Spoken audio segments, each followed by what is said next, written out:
And now it's time for the weekly Zoom meeting with our Broncos insider Troy Rank and sports anchor Nick Rothschild. All right, guys, we've talked about the draft the last 2 weeks. We said who we think they should take, what position we think they should look at in the first round with pick number 15. But now the draft is 4 days away. Now it gets real. Troy, you've talked to Mel Kiper Jr. this week and Field Yates, two draft experts from ESPN. There's a lot of talk about movement, up or down, for the Broncos right now. Yeah, I mean, there's an argument for them to move up to 10 with Cleveland, try to get ahead of that pack of teams that need a receiver, Lionel, so you could then be in play for Jerry Jeudy. You could be in play for CeeDee Lamb and certainly Henry Ruggs. At 15, all three of them might be gone. Mel Kiper, though, told me he doesn't see the need to trade up. He believes there's enough depth to get a receiver in the second round or trade up in the late first for a Denzel Mims type.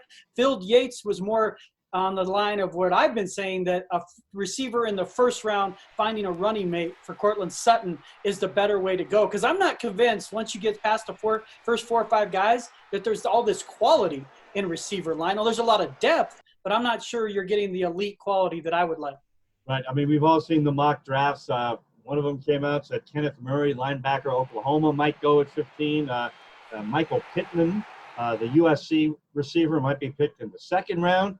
Or third round even. Who knows? Nick, you said last week, go big, go beef, go big ugly offensive lineman. If those 3 receivers are gone by 15 and the Broncos don't move up, I'm starting to come around. Maybe pick the big fella at 15 and then try to get a receiver, either moving back up into the first round, maybe Justin Jefferson. But I'm starting to kind of see what you're saying here about the big fella in round 1. Yeah, you used a lot of flowery words there to say, Nick, you were right. Way to go, Nick. Correct opinion, Nick. That's what I love to hear on this program. But, yes, I mean, I think either way, if the Broncos identify that they want to go wide receiver in the draft or if they want to go offensive lineman in the first round of the draft, it kind of seems like they may have to move up to get any of the elite top 2 or 3 guys in either position. So if they decide that they're going to wait and see what happens and see what falls to them, then, yeah, they may be left to take the offensive lineman because all of the elite guys are off the board at that point. But if they do want to get into play with some of those second-tier wide receivers, I really think they're going to have to trade back into the first round because we spent so much of this offseason talking about this wide receiver class. It's actually kind of the detriment of not having any other sports news. We know so much about these guys that's been the entire narrative going into the draft that I don't think many of them are going to last into the second or third round. And Troy, that's the whole key to the draft is you have no idea who's going off the board before you make a pick. You have no idea if you can find a draft partner and move up, how much it's going to cost you. I mean, I see some drafts where Henry Ruggs falls into the 20s, and you would think that the Broncos would jump him at number 15 if he's still there.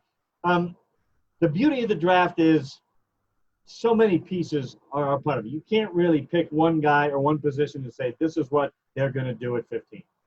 Yeah, not at 15. If you're at 5 or 3, I mean, you can control your destiny much more in terms of what's available.